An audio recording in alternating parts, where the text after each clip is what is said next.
Sevilla and I are here today to talk about D C Schindler. So Sevilla has read the book.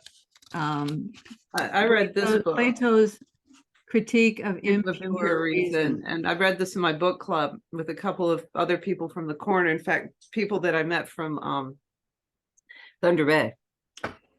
And I struggled my way through this book, Love and the Postmodern Predicament. D C Schindler has a wonderful heart and a wonderful mind, but he is a very, very precise thinker. Mm-hmm. And so by the time I work my way through 2 or 3 pages and I grab hold of the main idea of what he's saying, and then I walk away for a while, when I come back, it's like, what was that about again? I had that same, and in my case, we really got into it, and one of the fellows in the group is sort of a Plato expert. So Rob Gray. And so we went into it extensively. And I remember, like it's hard to retain the complexity of his work, although when you're reading it, it's really exciting. Yeah. Well, and that was one of the things that I felt about this book too. Was I was reading it, I was thinking, oh, I've got to tell so and so about this, or I've got to send this a photo of this page to such and such, or got to post this on Twitter. This is amazing. But then when it's over, it's like, what was the main idea, And so what we're going to do today is we're going to try to drill down and grab hold of the main idea, because his whole thing is he's talking about the relationship between love and beauty, and obviously peripherally love and the transcendentals in general. So to get us started, I want to play one clip from a video that Michael had sent me, and it's his definition of love, and I think that will be maybe a good place to start, and then we can start to look at some of the clips that you noticed from when you were watching the episode that I did with him. So can you see the screen there? Yeah. Okay, so 37. Instead, here's my proposal, let us define love most basically as the soul's response to beauty, the reception of beautiful form, a reception that involves not only the intellect and will, but also in human beings, the senses in their apprehensive as well as their appetitive capacities, a reception that transforms the appetite so as to be suited to the object, and in this way to provide the context within which the appetitive acts of will and desire take place. Okay, the sound is really bad on this video, so I'm just gonna state what he said. He said, let us define love as the soul's response to beauty, the reception of beautiful form. It relates to not only the intellect and the will, but also the senses. It is a reception that transforms the appetite so as to be suited to the object. Now, what I get out of that is that the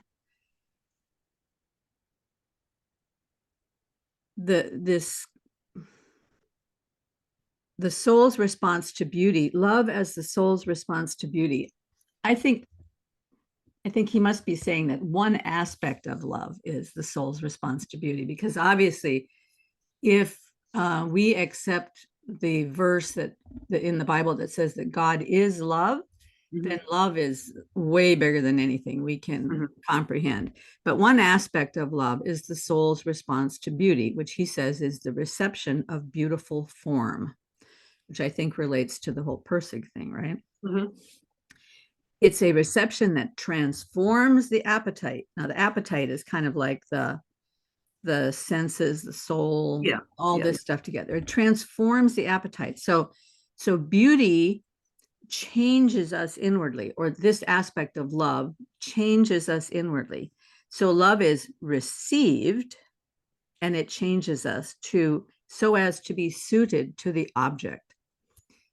Well, what I take that to mean is if I'm created to love God, there's another place in the scripture where it says, God is love, and we love because he first loved us.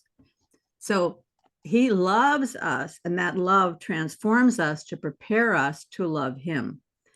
And so in this way, beauty is sort of this gift to prepare our appetites so that we will recognize God and be able to love him. So can you, along with that definition, can you define beauty also? Like what is the sense that you get that Schindler means by beauty? Well, in that other video where the sound is so terrible, Yeah. I apologize for that. It's a very interesting video, but the sound is terrible. When he talks about beauty, he talks about beauty as being, well, first of all, that the transcendentals, goodness, truth, and beauty. Goodness and truth are generally taken in somewhat through the intellect. And so people have gotten to the place where if they're not interested in those things, like in today's world, like, who are you to say what's good? Who are you to say what's true? Right. Exactly. Yeah. Right. But beauty cuts right through all of that. Yeah. Because it doesn't go through the intellect. It doesn't go through the left side of the brain, right? Beauty comes in through the right hemisphere. Okay, so that's what you're saying. So when you said in your talk with him, with David Schindler, you said you were telling him about McGilchrist, and you said only in the right hemisphere are we connected to outside reality. The left hemisphere is taking all that information, messing around with it. But the information comes in through the right hemisphere. So is that how is beauty sort of the interface with reality in that sense, that gets into the broad understanding, the receptivity, which would have to be, and I'm not trying to break it down neurobiologically, I'm just doing it through the McGilchrist lens, through the right hemisphere, let's say. Well, I don't think that everything that the right hemisphere brings in is beauty, but certainly the right hemisphere is the only aspect of us that has access to beauty. And so if you perceive beauty in that way, then when it comes in, then that good thing, let's say, that then it's identified as good, or it's identified as true in the intellectual sense. Well, yeah. I mean, let me back up just a second and try to describe when he talks about beauty in this other video. He talks about, let's say you see a beautiful painting or a beautiful sunset. It comes into you in a way that it's you take it up into you, and it changes you. It sort of carves out something in you to make a space for itself. So even if you don't want to pay attention to it, it takes up residence in you, right? So you can avoid beauty. You can walk around with your eyes closed, I guess, but there are just things that happen in life that come in like that, and it's an uptake. It's almost like serotonin reuptake, something like that, right? It comes up into you and it affects you. That's why he uses this word passion, which is the biblical word pestiane, I guess, which means that it like another place that's used is in when Jesus says, "Suffer the little children to come to me." That word "suffer" is the same verb there. It sort of means permit. So you're permitting it. You're permitting something to come into you, to change you. You have to permit it. It's some people, I guess, can close themselves off to beauty, Sure. stick your little chin out and say, I'm not going to let that happen. But in order to be changed by beauty, you kind of have to permit it to happen. Yeah. So yes, when beauty comes in and fills you, I think one of the clips that you sent me was him talking about when he first came to Christ. Mhm. Shortly before he first came to Christ, he's walking along a beach and he has this insight. I mean, he thinks it's this tremendous insight. He's a high school kid. Mhm. That selfishness is the root of all our problems. Well, it was a very beautiful insight to him because it explained the whole world to him in a sort of a way. So he took that insight in, and then it began to define for him truth and goodness and everything else, because he brought in this beautiful insight. Well, then of course he began to see it from a fuller perspective when he talked to his father about it. But I think it is like that. You can have the experience of beauty first, and then you can go and you can start analyzing it as to its truth or its goodness. Mhm. And that's probably a necessity, because you can see something that gives you that impact of beauty, but maybe there are such things as false beauty and true beauty. I don't know. Maybe there are some things that are so beautiful to us that they're not good for us. Well, yeah, I think that's right. Yeah. Yeah. So, all right. So I think I understand. It's not necessarily the way things look, right? I mean, it can be that. Well, I mean, music can have the same impact on you. Or- An idea can have the same impact on you. Yeah, This is beautiful why so many idea. mathematicians are just, Yeah. they Let- live in the mathematical realm because it's so beautiful to them that they never Right. want to leave it, right? Yeah, I think I understand. So this is what Pirsig says about mathematical beauty. I've read this a few times, but it's really so this is Poincaré. Mhm. I mean, Poincaré. I'm not a mathematician, but I've heard that name for sure. So Well, he's supposed to be one of the great geniuses of all time.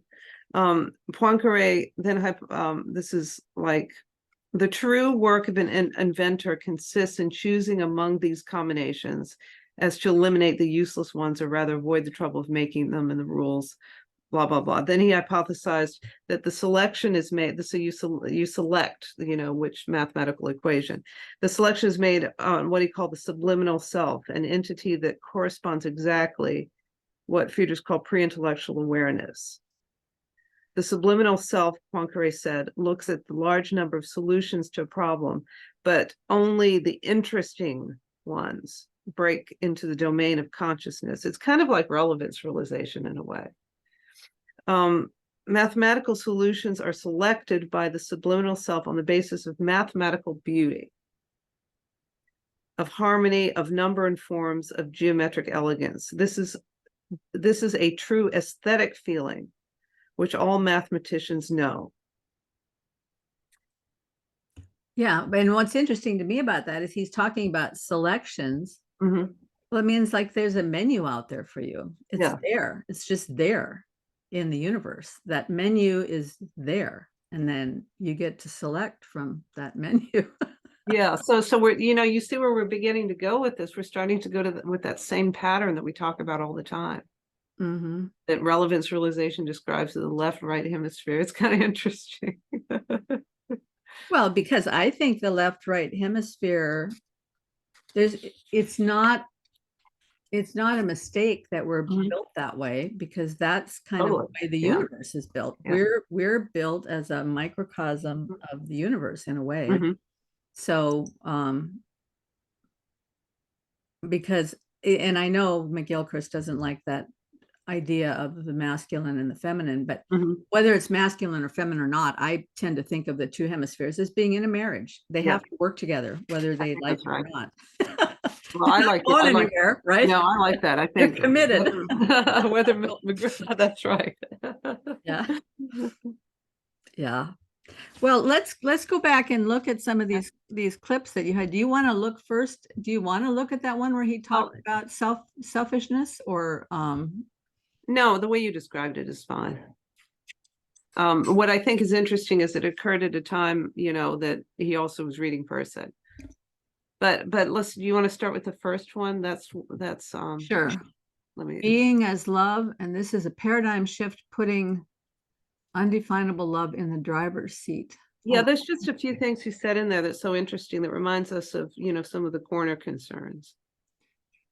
Okay. By his insistence that love needs to be understood ontologically, that we need to think of the meaning of being as love, and that so radically changes the way that one conceives of it. In fact, I think it changes the way one experiences it. And certainly. Okay, now I didn't understand why he got so excited about that, because, and I am totally not a philosopher, but that just seems so obvious to me, that if the scripture says that God is love, then that's the, then that is being, right? So but for him, this being able to see love as being was very important to him. But God is being, God is the source of all being, and God is love, and that means that love is the source of all being. So I mean, aren't they, that whole thing seems to me that even to say God is love is right there like a trinity. Yeah, because God and is and love are a unit, right?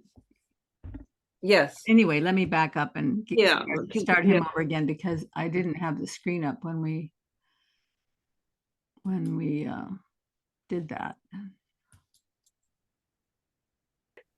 By his insistence that love needs to be understood ontologically, that we need to think of the meaning of being as love, and that so radically changes the way that one conceives of it. In fact, I think it changes the way one experiences it. And certainly the way one thinks about it. The question of beauty is one that has always been a compelling one for me. I was always interested in the arts, in music and painting when I was younger, and the particular philosophers that attracted me were always those that gave special attention to beauty. When I wrote my doctoral dissertation on Hans von Balthasar, who, among the many things that he accomplished, one of the things is his introduction of beauty into giving it this central place in theology.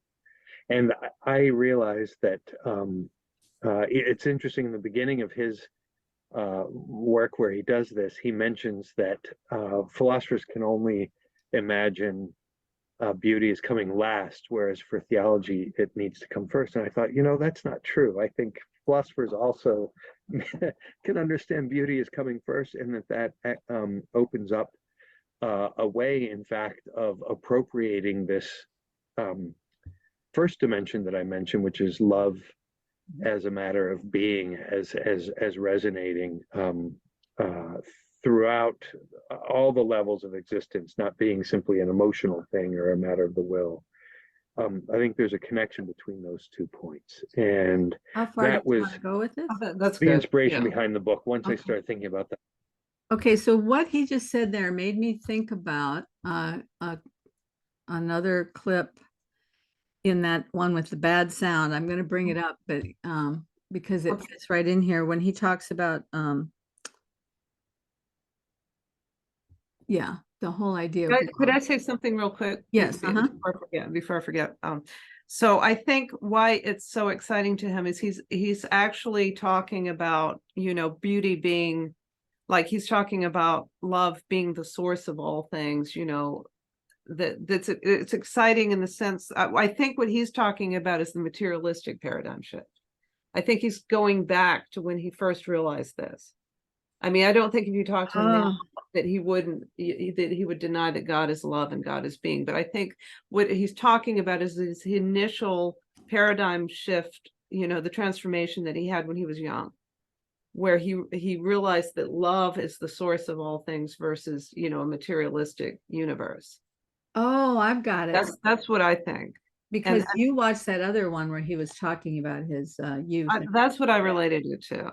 Oh, okay. And and that is really radically different when you think about it, because you go through life thinking that it's, whatever it is, strings and quarks. That's what we talk about in the corner, that it isn't that in fact it's value or love, or that's the source of all things. In a Christian sense, God is the source of all things and God is love. Well, and also the other thing that I think takes a long time to internalize is what does it mean for me that God is love? What does it mean for me that love is being? Because does that affect so hard to put into words. I know. Like I remember as a new believer being told God loves you and you're important to God. And it didn't have any meaning for me. I didn't understand what that meant. Well, first of all, I don't think I knew what it meant to be loved. I didn't have a very good childhood, and I hadn't had relationships with other human beings where there was any sort of genuine love on their part towards me. And I certainly hadn't known how to genuinely love anybody else. And so when somebody says to me, God is love, it didn't say anything to me. And to hear that love is being and it's ontologically true and all that, it also doesn't have any meaning unless you can somehow bring it down to the personal level, which is what I kind of liked about this clip right here.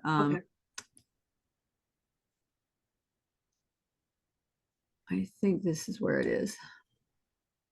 Argues, Aquinas observes that love designates a relation to goodness, he says, in its absolute sense, which is to say, in a sense that is in a fundamental respect indifferent to the immediate presence or absence of the beloved object.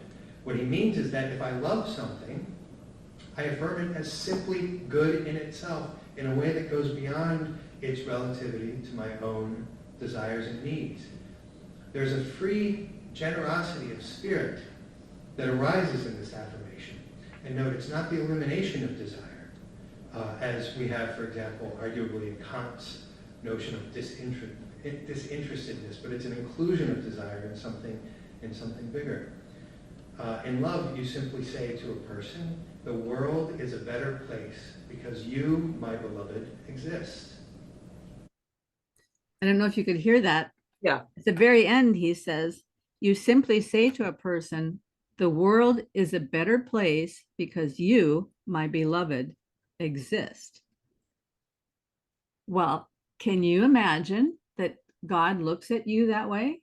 That God says to you, the world is a better place because you, my beloved, exist. And I think that is so hard for us to accept. Why would God feel that way about me? That he would look at me and he would say, the world is a better place because you, my beloved, exist. And he's using a lot of big words in here. And he used this big word in his conversation with me too, gratuity. He kept talking about, well, it's gratuity. And, you know, in my mind, the only time I've ever heard the word gratuity is like you give somebody a tip, you know, gratuity. And in a sense, that's what it means. We've taken, it used to mean to ensure promptness. You would give a tip because you would give a tip based on how well they did. Did they do a good job or they didn't do a good job? And then you'd give a tip based on that. Nowadays, it's become more and more of a gratuity, something that you simply do because it's maybe not even connected to the service. A lot of times the restaurant will just charge you the gratuity, even if, you know, regardless of the service. But he talks about gratuity being a non-possessive generosity of spirit, love that comes not because of what you can give back, but simply because of the love of the giver of love. And that is the meaning of God is love. He is the giver of love. He gives it out of his generosity of spirit, his goodness. Not because of anything that I can give back, but simply because he loves. But when he loves, what he says is, the world is a better place because you, my beloved, exist. And to me, that's really good news. And then to take that back to what he said earlier, that love is a reception that transforms the appetite so as to be suited to the object. So if I can receive that love, it will transform me. So then I am prepared I am suited then, I am shaped in order to be able to love back. Not only love God, but love others.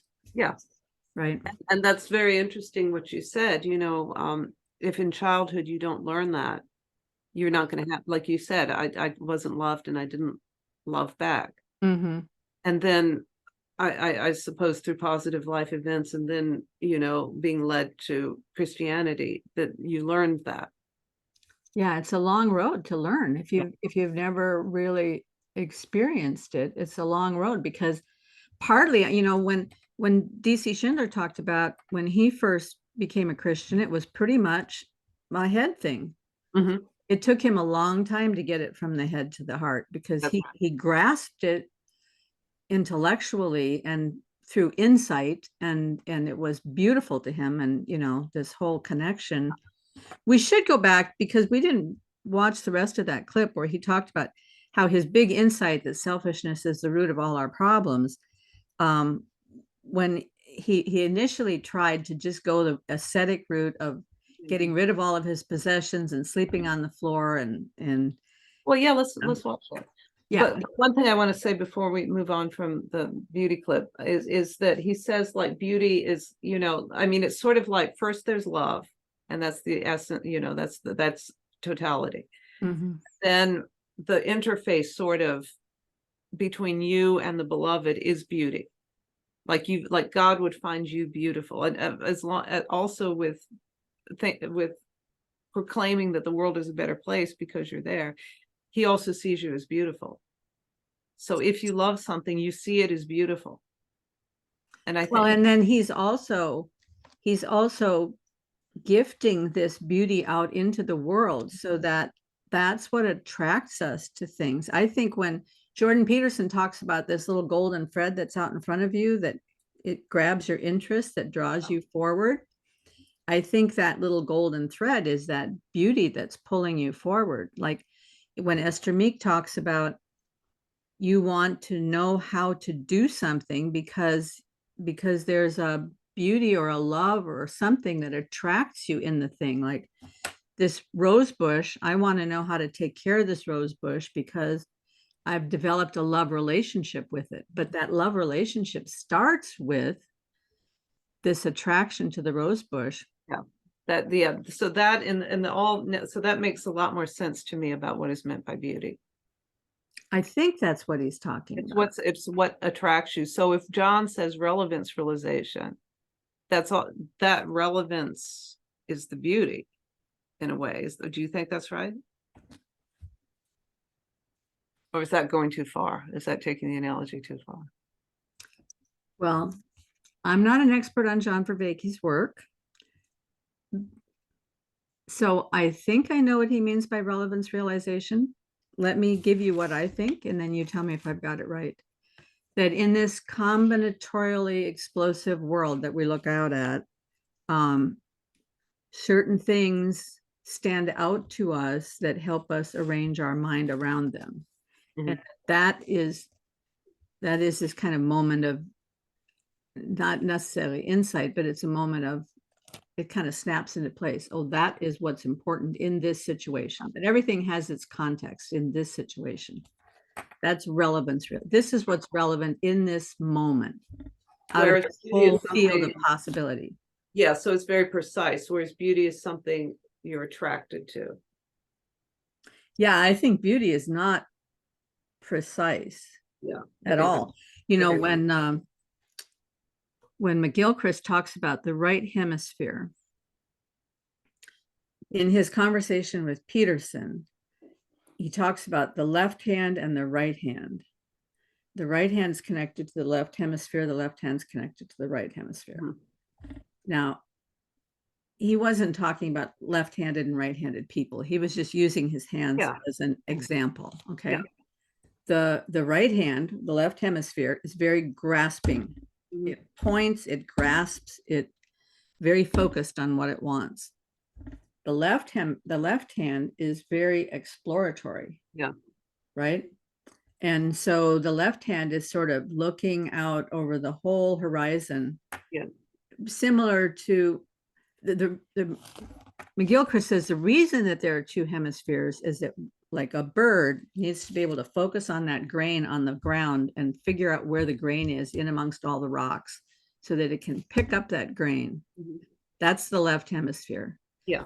Meanwhile, the right hemisphere is aware of all the danger around it to make sure that it's not going to get eaten by a hawk. Yeah, exactly.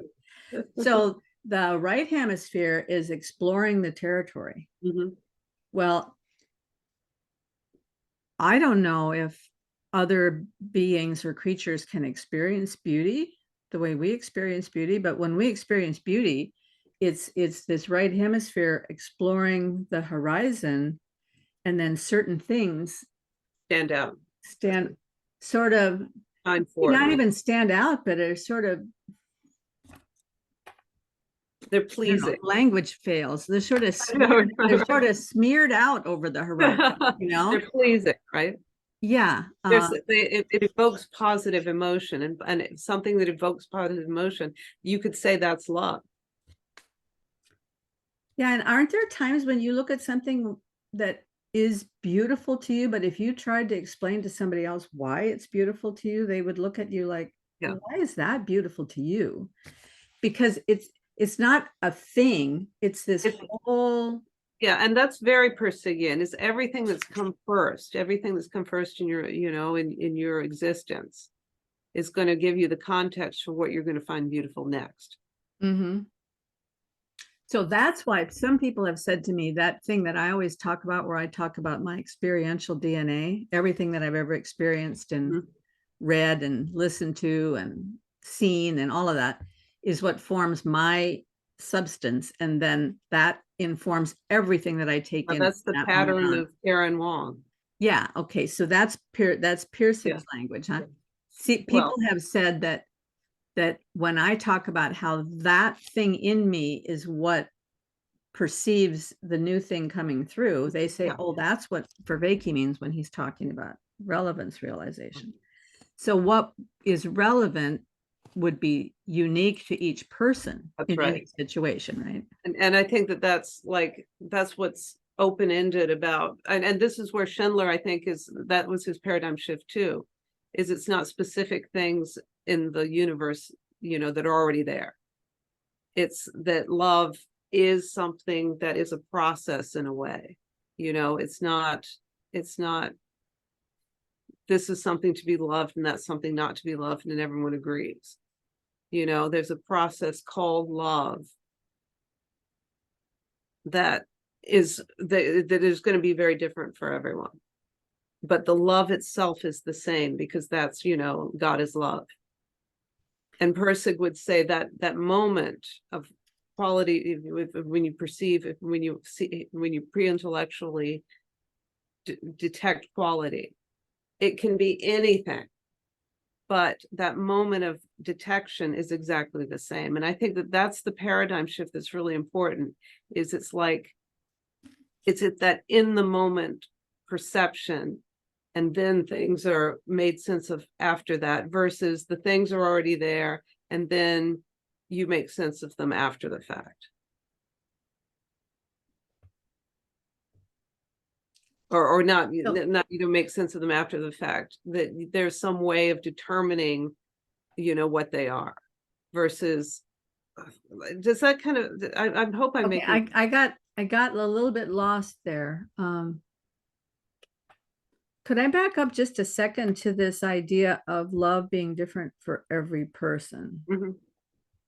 Not love itself in the moment. Love is, love is everything.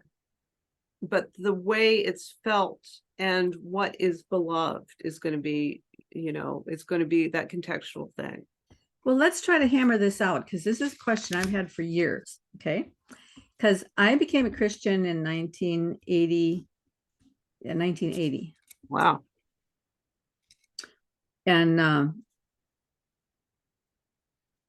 that was a time when, and one of the, I immediately got plunged into the political arena because I got elected to the legislature. Yeah. I got asked to run right after I'd become a believer. Mhm. And then I got elected, 6 weeks after that. And then I'm in the political arena and very involved in the education battle. This battle over education has been going on for a long time. And I had a lot of parents coming to me with their concerns. And what was being pushed in the schools in Iowa at that time were two things. One was called values clarification, and the other one was called situational ethics. Mhm. Now, I don't know if you've heard of either of those.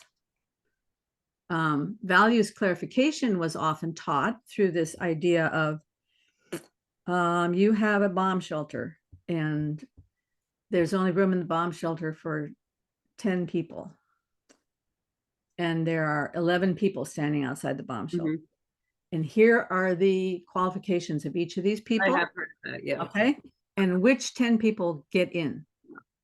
And so kids are supposed to sit around and discuss, is the 80-year-old physics professor more valuable than the 25-year-old female tattoo artist? Yeah.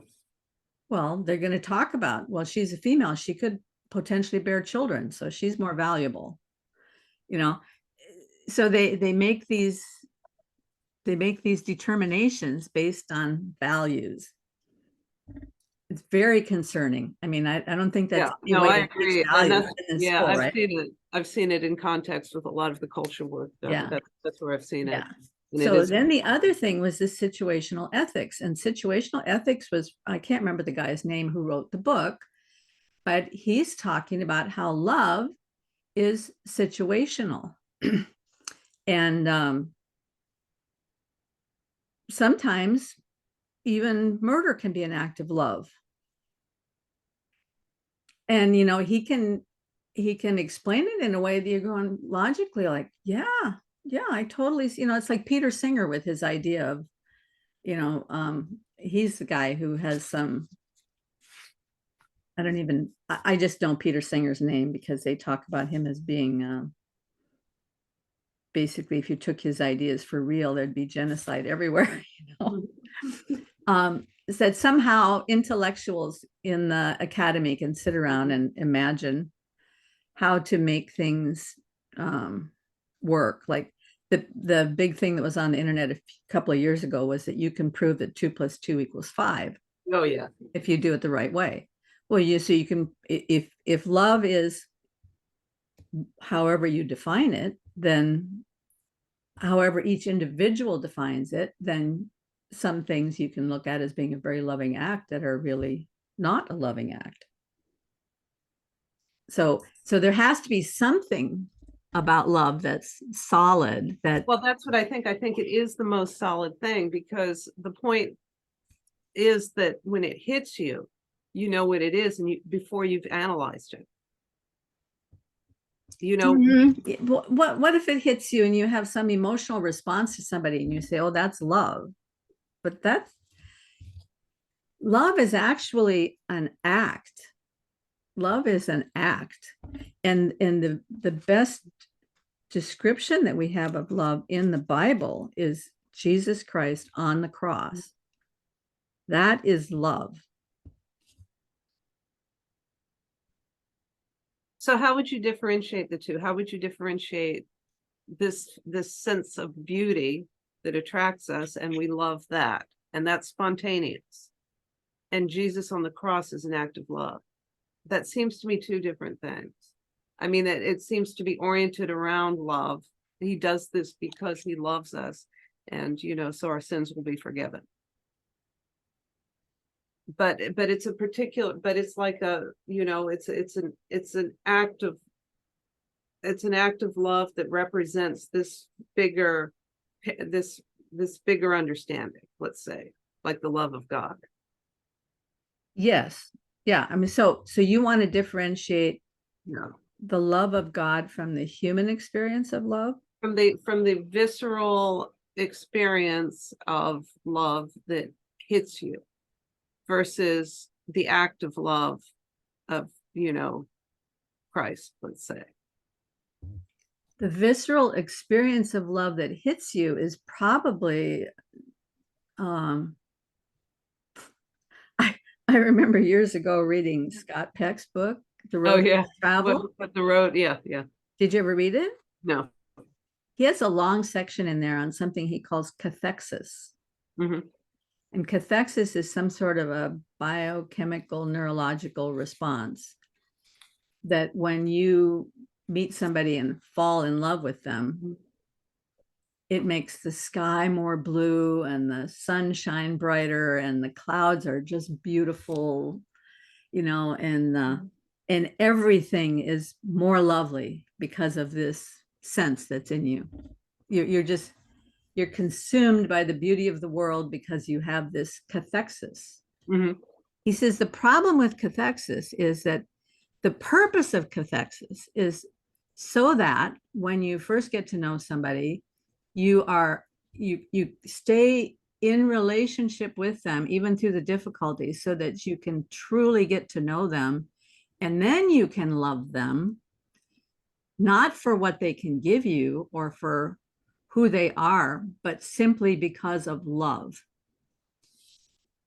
The problem with cathexis is it only lasts about 6 months. Mm-hmm. Now, I read that book because my husband, who I knew him as a friend before we started dating. He told me to read that book. So this is before we get married, right? And I totally experienced this cathexis when I fell in love with him.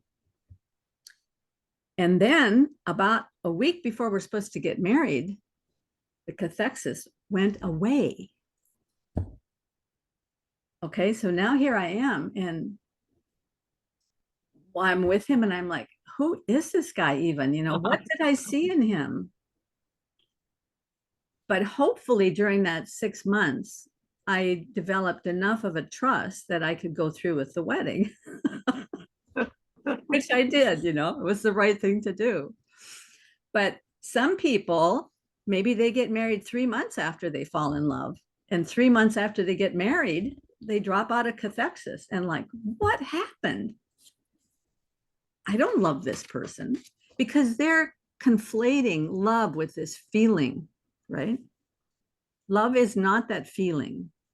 Love is what you do for the other. Love is the sacrifice, the permission, the way that you change towards each other so that you're a reception that transforms the appetite so as to be suited to the object. Mm-hmm.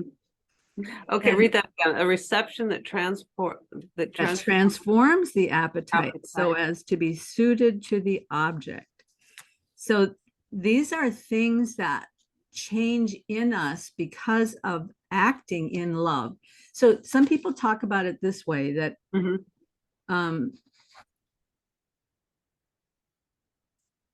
that you're supposed to help the homeless or the poor people. But there's nothing in you that wants to do that. Okay. Yeah. I mean, for me, at least it's not a natural thing to me. Mm-hmm. If I see a homeless person on the street, it's not a natural thing to go up to them and talk to them or give them. But I know it's the right thing to do. So the more often I do it, the more I feel the sense of this is a good thing. The more I feel this sense of love towards people. Okay, so you're saying something like then that there is God's love. And that needs to be then sort of like in the Pejorative sense, that needs to be at the top of the hierarchy. So that all acts you do after that mold you to become more like him. More like him, which means the love, like what you know to be right, because God would say that this is right. Because God loves because he is love. Because because he's loving you unconditionally despite all your flaws and sees you as beautiful, then you want to be that kind of person that gives the same kind of love. So you have to understand love in terms of God's love. And that's the differentiation. Yeah. And then the more that I can be transformed by his love, it makes me more able to give that same kind of love that has no return. The other, to me, the other crystal clear picture of this is when I was in the legislature, one of my duties was to oversee the appropriation for the state hospitals. Mm-hmm. In those days, they had state hospitals for indigent people. They had state hospitals for mentally handicapped, and they had state hospitals for the profoundly physically handicapped people. And myself and another legislator, a woman who strangely enough was a Methodist pastor and had been elected to the legislature, but she had a very different view of the world than I did. She and I had to go and visit this hospital for the profoundly handicapped. Mm-hmm. And it was heartbreaking. Just I mean, these are children that are so profoundly handicapped that they have to have a special chair built to suit their body or a special wheelchair suited to their needs, and very profoundly handicapped. And after we came back, she and I were having lunch together talking about this funding. And she said, don't you think it would have been better if they had never been born? Mm-hmm. This is why I'm in favor of abortion. Right. And I said, well, no, I don't think it would be better if that's the same thing as saying that you could kill them now to give them to make it better for them, you know? And she said, well, maybe that would be the best thing to do for them. It's so hopeless. Mm-hmm. And I contrast that with, I had just come back from a conference, a pro-life conference, where there was a physician speaking about some of these situations and why, in his mind at least, why there are, not necessarily why there are, but how we can understand these situations of profound handicap. He said, as a physician, he said, that is where I most fully understand love. Because when I care for these children, there's nothing they can do for me, nothing. Mm-hmm. So any act that I do for them cannot be returned to me. And that's the only time that I can love, where there's not some sort of agenda going on in my mind or thinking, you know, well, if I do this, I'm going to get that, you know, but to have this completely pure experience of loving someone that cannot give you anything back. A mother sort of feels that with a baby, but then babies are so cute, yeah. You know, so even though they can't do anything for you, they're so cute. And so they fill that need in us, yeah. Right? Yeah. But where do you ever get that experience of being to just be able to give love when nothing can be returned? And this is Christ on the cross, when he looks out at all these people who called for his death. And he says, Father, forgive them, for they don't know what they're doing. It's just this pure love pouring out of him, this pure forgiveness, not based on what people can do for him or anything, right? But that's a love that you have to develop. I mean, you said, naturally. So this has to be part of your agenda, let's say, to become that kind of person who can love that way. Can it be? I don't know that that's even possible. it's not possible for me to love that way. But you're trying to. I mean, let's just say, you know, it's not about the goal. It's about trying to get better. I mean, I think, and Schindler was talking about this. Was that in your conversation? I think it was another one where he was saying there, maybe it was yours. He says there isn't perfect, you know, it's not perfect. It's never going to be something about perfection. It's never, you know, it's like you, it's more perfect. It's never perfect.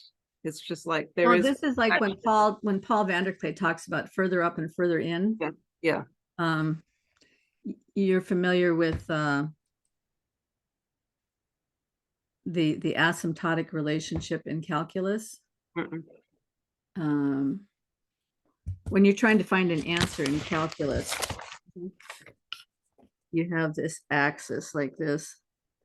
You're trying to find this relationship, and with calculus you can get closer and closer and closer and closer and closer and closer and closer, but you can never get to the axis. Okay, so this is what's called an asymptotic relationship.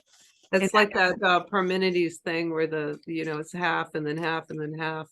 Yeah, kind of like that. Yeah, so we can get closer, but that's, Paul uses the terminology further up and further in. So you move closer and then he draws you up further. You move closer, he draws you up further. He's always in the process. It's the quality thing. It's always drawing you up closer. You can never get to perfect quality, but if you're willing to draw close, then you're going to be lifted up, right? And lifted up and closer and closer. And so I don't think it's a matter of something I can try to do. It's a matter of being loved by him and then just being obedient to what he tells me, and then being loved by him and being obedient to what he tells me. And there's times in life when I feel like I'm way further away from that goal than I was, you know, even last year or 5 years ago. And then there's other times when I feel like, oh yeah, I'm closer. But I think in all of that, there's some sort of purpose, that even the times when I'm further away are times that he's teaching me something, maybe showing me something about myself or something that has to get peeled off or scraped away or something. But in all of that is his act of love towards me. I think people misinterpret the hard times as being times when God has gone away. I don't think that at all. I think those are the times when he's refining because he loves me. You know, when you really love someone, you don't let them muck around in addiction and that's true. Bad behavior and so forth, because you love them. You want them to have, a better life. So, yeah. Well, thanks for explaining that to me. No, I appreciate it. I don't know if I can explain anything, but anyway, you also wanted to talk about that very last clip, or do you want to well, let's do about the being and becoming? Let's do being and becoming, and then the last clip, and that should take us to the end. Okay. Oh, I gotta share screen. I'm always doing this backwards. And being and becoming. Right, but you can't say impassable about someone who gave his life on the cross. And that's right. Right. So I should say first, this impassable word is something that I think Michael taught me. It means unchangeable, sort of. It means, not in the sense of passion being permitting. Impassable would be not permitting any change. And so when some people describe being as opposed to becoming, they describe being as being impassable, not changeable, immutable. And so I was trying to get him to talk about is there a hard difference between being and becoming? And is there something about either of those that we should be concerned about? And so then that's where he starts in on this. So let me back it up again a little bit. Completely changeless, or And Michael I've had this conversation before about what it means to be impassible, Right. right? But you can't say impassible about someone who gave his life on the cross, and That's right. right. So Yeah, yes. Or the fathers of the church said the impassible one has suffered. The impassible one is passable. And it seems to me Plato said something similar about being, that it's simultaneously changeless and full of change. I think that's what beauty is both activity, openness, playfulness, and rest and completeness. That the deepest starting point needs to refuse to choose between one and the other. That somehow has to see a unity of both, because otherwise, as you were saying this, if you to have a sense of a lack, you already have to have some sense of what you ought to be. There's otherwise there couldn't be a lack. You only experience a lack if you have some sense of the fullness that you want to attain, that you need to attain. And so change happens only when you have something that transcends, and you have transcendence and image. So you have kind of perfection and incompleteness together. You have something eternal and something and time. So I don't know if I'm making sense here, but well, I you think are, the but I key is mean, to really see them together. I'm sorry to kind of take over, Michael. Sure. This is like super important to me because Okay. I've also looked into quite a bit of like Whitehead's work. Okay. But the thing that has always troubled me a bit in Whitehead is this idea that God is Right. he doesn't put it this way, but like trying to find himself or something. Yeah, that's right. And this idea of, the becoming, meaning, yes, some sense of what you want to be. And then maybe that's even built into the structure of the universe, but then there's some idea that the whole process of the world is God becoming what he wants to be. And is that But right? That doesn't, there's something that doesn't sound right about Yeah, that. no, only if he's already perfect. See, that's the you what I tend to react to is if someone wants to thinks that the only way to introduce openness and movement and life is precisely to eliminate perfection. So that, that he's headed towards perfection. So perfection is something that only comes at the end. And I think there's got to be a sense of perfection in the beginning. This is one of the themes in Neoplatonic philosophy is the movement of the cosmos is an overflow of perfection rather than an emptiness that's trying to fill itself up. Wow, that was so good. Isn't that good? So when I'm on the other side listening to this, I can't take it in because you've got to work. And to hear him, thank you for pointing that out to me. That was so good. Well, it's so interesting because he's really talking about that exchange between dynamic and static that's happening all the time. I was going to ask you, that sounds like Pirsig, right? It does. I mean, patterns happen, and then and they become acknowledged as patterns, but they're always changing. Even us as human beings, we're always updating ourselves in one way or another. And it's always towards this perceived perfection, but you don't know what that perfection is, although you have an idea of it, let's just say, let's say, imitation of Christ, which you were talking about. So you have that perception of being closer and closer to that idea of what Christ is, and updating yourself, and then getting to a point where, you're at a static point where you're doing this kind of work and you're imitating Christ. And then something happens to you where you feel like, no, that's not quite enough. I see Christ differently now.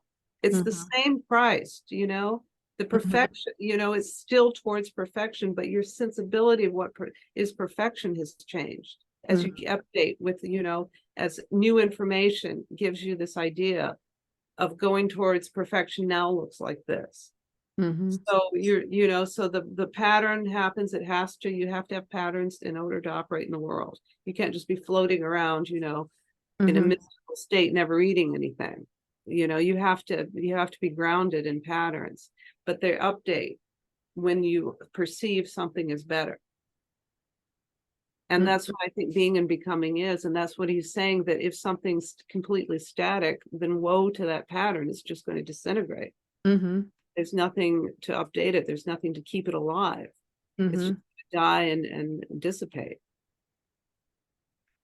And that's why the perfect, it has to start with the perfect, but then that perfect well, if God is expresses love itself in the patterns, and then the patterns come back up to the perfect again. So this is always, there is a becoming in that, but it's always moving back towards perfect. And they will express themselves, like, let's just say, if the beauty opens you up to the perfection, the patterns themselves will have a beauty. They'll have a residual beauty. And this is what he was talking about in the first quote. Beauty is going to be the expression of what that process created towards perfection. And that the beauty drew you in, and the patterns is created in that act. Let's say you were talking about the act of love. The act creates, the desire, the appetite for the perfection creates a pattern to pin it down. And then in that pattern, you'll see the beauty expressed. Like when you see, when the person you were talking about, I think it was a pastor who said that he sees beauty in these damaged children. Yeah, because well, it's the only place where he feels that he can truly love, because he knows that there's no payoff. Right. So he'll see beauty in that, because he'll say, this is the place where I can truly love. But that's like a very high level, Yeah. But even if you're, like that desire for beauty, and you're composing something, and as the beauty, as the appetite for the beautiful helps you compose, then the composition itself is beautiful. So it's within and without.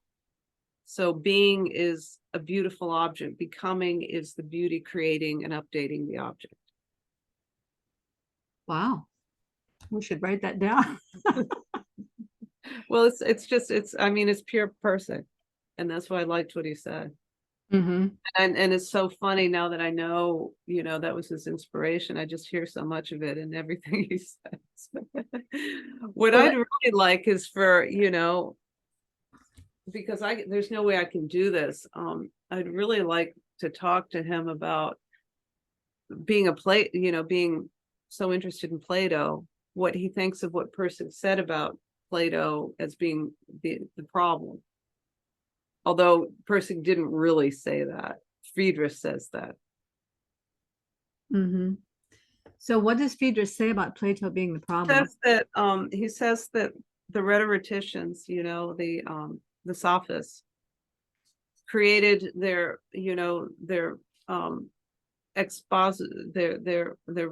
rhetoric based on beauty, based on excellence, based on the best speech. And Plato in a particular dialogue says, okay, well, explain to me why this is the best. And that meant that the dialectic, the explanation of why, like it was making beauty subservient. It has to be explained. It can't just be, it can't just flow out of someone's understanding of excellence. And so that Plato made the dialectic more important than the rhetoric.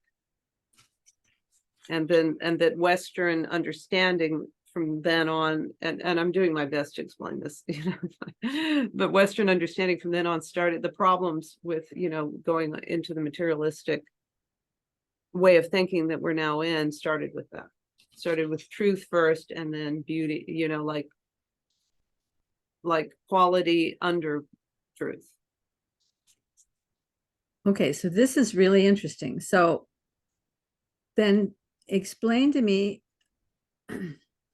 I've always known that the word sophist is a pejorative, but what was it about the Sophists that makes us use that word now as a pejorative? Oh, that's sophistry, people will say. So that's Oh, I don't know. I've looked it up. I don't understand really. Do you So, understand what the Sophists believed in the beginning? I mean, you said that Plato was responding to the Sophists. according to Phaedrus in Zen and the Art of Motorcycle Making. Okay. The Sophists, the rhetoricians, the pre-Socratics believed in excellence above everything. Okay, so quality first, not dialectical truth. Not something where you can go, well, is it this? No. Is it that? No. Oh, okay, it's this. oh, okay. So Plato put truth at the top of the hierarchy. Yeah. And the pre-Socratics put excellence at the top of the hierarchy. That's right. And they were before him. And he decided that to make things, it was something like this is, it was something like this is the way we kind of have to go, you know. So Plato, in the view of Phaedrus, Plato was the beginning of the materialist turn, basically. Exactly. Or the beginning of one of the left hemispheres grabbing. Right. Exactly. Right. Exactly. Okay, so one of the things that Schindler said in that clip was you have to have, there must be some sense of what you ought to be. I don't remember what his context was there, but he was talking about the we are simultaneously, where there's perfection, there's also incompleteness, where there's the eternal, there's also time, and changeless and full of change. These things are working together. And he says, so then he goes on to say something like that you must have some sense of what you ought to be, as though that's sort of built into us. And that's what you were talking about. Well, what it struck me about that was in the message a couple of weeks ago at church, the woman who was teaching was talking about Jesus' Sermon on the Mount, where he talks about the hunger for righteousness. And she was making the point that we are all born with a hunger for righteousness. She said, if it were not so, we wouldn't have any idea of striving for anything. We wouldn't have any idea of what's better or not better. And that made me think about Jordan Peterson and how he says that meaning precedes matter. Yeah. That the capacity for value judgment precedes matter. And so this idea of a hunger for righteousness is that capacity for value judgment. Because what it's basically saying is that righteousness is what we're called to move into, to move towards. Justice. So, in righteousness,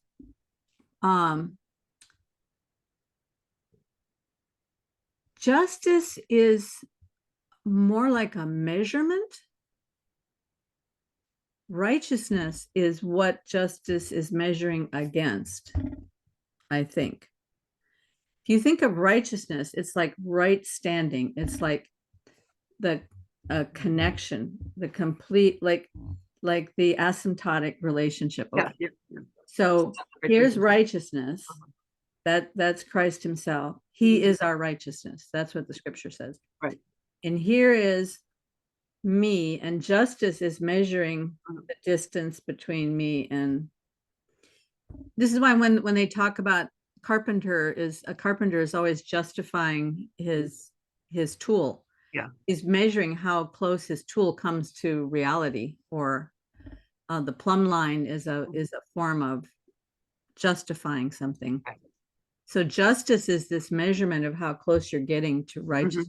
But we have this hunger to get close to righteousness. That's built into us from the beginning. Right. We take different paths, and sometimes the path we take is completely the wrong path, right? Maybe we're going this way. Yeah, sure. This way.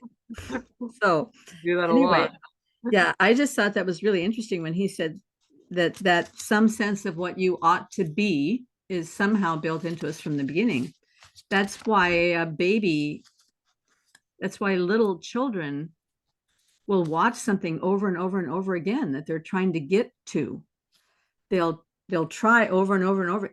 They have some sense, I'm supposed to be able to walk. I'm looking at these other people, they can get places faster than I can. So I'm going to try over and over and over again, regardless of how much I suffer, no matter how many times I fall, I'm going to keep trying, right? That's built into them. And something happens to us as we get into adulthood where we get less compelled to do that move, right? But I wonder if that's what Pirsig is talking about when he talks about the pre-Socratics putting excellence at the top. It's this hunger for righteousness that's built into us, that gives us this connection, this possibility for connection. I think it could be. I mean, I'd have to think about it, and I'd have to go over and read that section again. It's in chapter 29. But I need to read that book. I've got so many books that I've started, and I'm great book. So far behind. So shall we go to the last clip? Yes, let's go to that last clip. Because this is what reminds me of you and of our last two talks. The ineffable versus the embodied. Right. Yeah, that rather than being this absolute that is simply discontinuous with anything in our experience or anything in our capacity, beyond simply beyond the limits of the finite world. I mean, this sort of circles back to the theme of postmodern thought. There's so much in postmodern thought that in order to be sort of radical, especially postmodern thought in philosophy of religion, to be radical is to emphasize over and over again how different God is from our conceptions, that we can't, any word that we try to use falls short, that God infinitely transcends our language, our thoughts, and so forth, and that seems to be kind of a radical recognition of the reality of God. But that ends up, I think this is one of these kind of self-deceptive moves that really does make God totally irrelevant to anything in the world, and so kind of relieves the world of any burden of dealing with God. It seems to me it's a far more radical thing to think of God as having entered into, he fitted himself to us first. So in fact, our words do matter because he has entered into, he is the word, has entered into human words, has entered into the human condition. And in fact, this would be one of the insights that Balthasar is known for. He's gone sort of further below anything, any sort of abasement and disorder that humans can contrive, that the entry into the taking up of the cross is sort of outflanking us from below, if you will. That's a much more radical sense, and that does not at all compromise God's infinite perfection and infinite distance from us. Mean quite the contrary, but it does sort of unmask this effort to keep him out of the world. It sort of brings the whole drama right into the heart of our existence, and also then therefore into the ordinary things of our life. Things like raising a 2-year-old. You can't get much. That was so good. Wow. Yeah, I mean, doesn't that, that is of course making a case for for, you know, the embodied and the personal, that you and Jonathan and Dave Schindler, you know, versus, I mean, it looks like my perception is more in that postmodern arena, or at least the way I've been trying to express it. So that also is, you know, because I'm having such a struggle getting a handle on the personal God versus this more postmodern. I know I come from that tradition, so, you know, I come from I grew up in that, you know, era. I've been influenced by Eastern philosophy, so there's a lot of that there that's still I'm having difficulty understanding the personal, and he really made sense of it there. Yeah, and I think I think one of the things that's a big mystery and that's very hard for us all to get a grip on is, if you start with the pre-Socratic idea that excellence is at the top, which no doubt is true. I mean, there's probably a whole lot of things at the top. Everything at its polar best, everything at its infinite best is in that transcendent perfection. But then if that's all you focus on, then there's no way that there can be any relationship between me and that. I mean, come on, it's impossible, right? So that the self-deception there is that makes it very easy for me to give myself a way out. Yeah. No. And yeah, and I think that's right. And I think that way out is the way that people who can't, and John Vervaeke would be one of these people, I think, can't really get a grip on the personal God, but they can get a grip on the one, the ultimate. And Pirsig wasn't a Christian, he was a Zen Buddhist. And so in his eyes, it was enlightenment itself opening up to the nature of reality that was the ultimate. So you didn't have that embodiment that you have in Christianity. So it's two different ways of seeing it, which is a lot of what this corner is about too, an estuary. You know, is like taking an absolute genuine belief in that being the highest and coming together, and they're different. And maybe someone can't bridge the gap, but maybe they can. Well, so my question is, what happens if excellence is at, and this is going to come out really badly, I know, but if excellence is at the top, and I have two ways to go. I can either say, that's too much for me, man, I'm just going to go smoke weed. Or the other side of me is going to say, yes, excellence. In order for me to connect to that excellence, I have to be excellent. And then you have the stoic, then you have the striving, you have the Jocko Willink, you know, 4:40 in the morning, he's out and there. And also what D C Schindler himself was trying to do initially. He was doing the aesthetic practice. Oh yeah, that's true, right? Practices, yeah. So then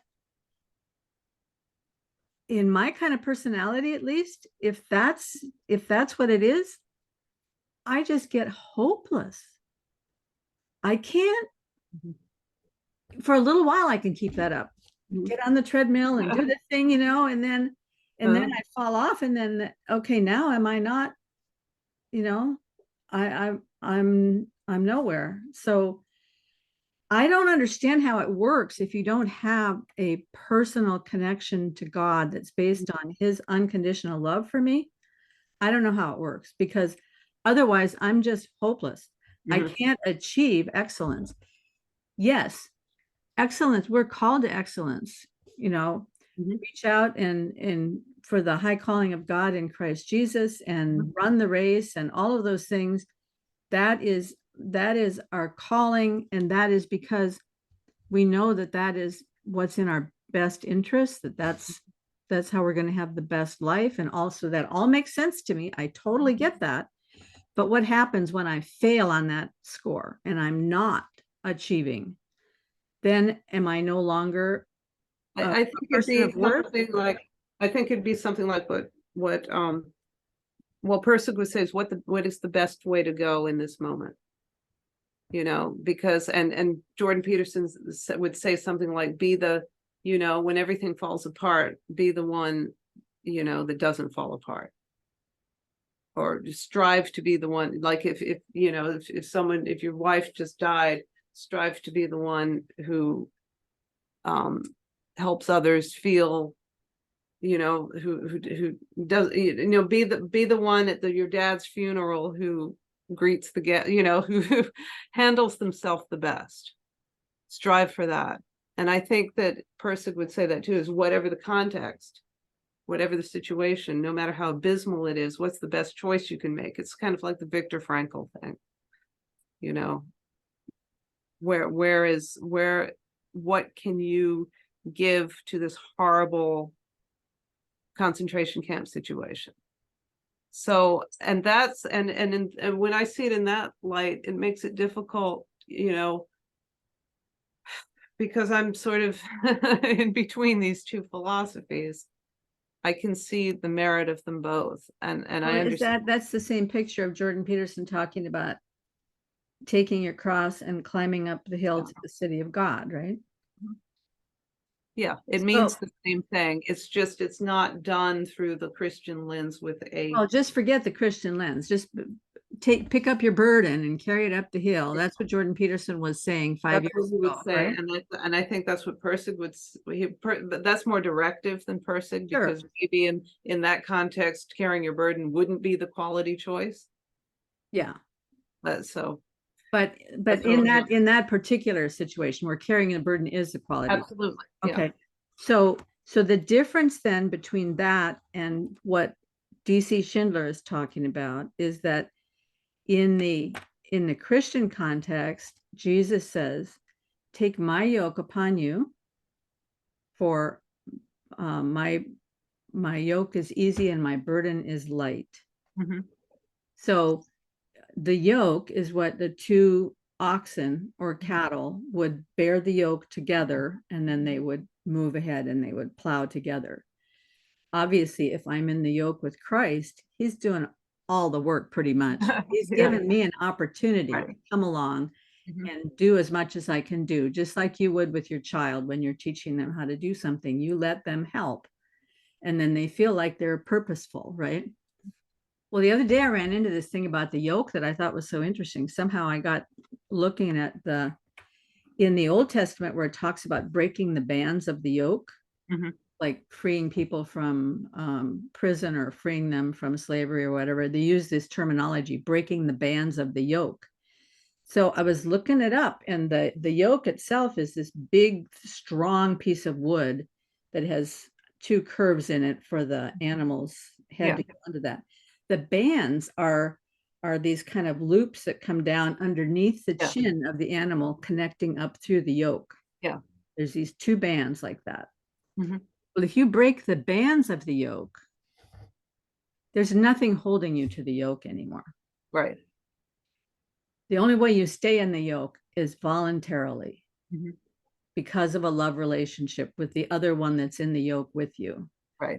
There's nothing holding you there. And then the other thing that happens is, because there's nothing holding you there, anytime you get a little bit out of line, it's going to fall off. So the way that you stay in the yoke together is you have to be stepping together, staying on the same path. And then the yoke is natural and it's easy and it's voluntary, and you're still producing the same quality, but you're doing it together. To me, that's the big difference between. Yeah. No, I think that makes sense. I always talk too much, Sevilla. I have you on here to talk. I talk too much. I wanted to tell you something really exciting that I hope we can talk about next time. Well, next time will be right. I guess it'll be before Chino. Yeah. I made a big discovery recently. I was reading Owen Barfield's Speaker's Meaning again and preparing for D C Schindler. And in here, he talks about a guy named E.L. Grant Watson and his book, The Mystery of Physical Life. It's an old book, pretty much out of print, I think. But I managed to find one used on Amazon. So I bought it, The Mystery of Physical Life. Super interesting book. Like from the early 60s. It's not very thick. No, it's pretty, and it's pretty easy to read. There's really good descriptions in here of the way plants work and the symbiotic relationship between parasites and plants and between insects. And I mean, it's just, when you read some of this stuff, you're like, there's no way that that could just happen by accident, you know, super interesting. But then he also talks about this guy named George Adams, who developed a system called projective geometry, or was part of the movement of developing projective geometry. And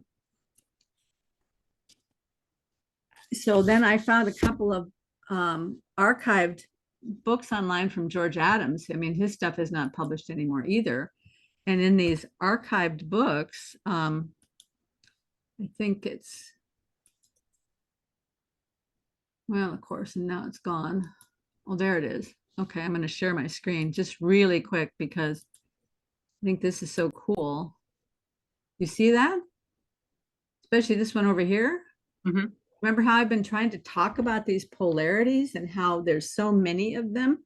If you weave all these polarities together, you're actually getting close to substance. Yeah, isn't that right? And that's when he's talking about projective geometry, he's talking about these polarities being projected into space, infinite polarities being projected into space, and the interweaving of them producing substance. And I just blew my mind. Like, he was talking about this like 80 years ago. And it's got all these illustrations. It's just so thrilling. Yeah, that's really interesting. And to just, because I followed the thread, you know, the little glimmer was out there, like.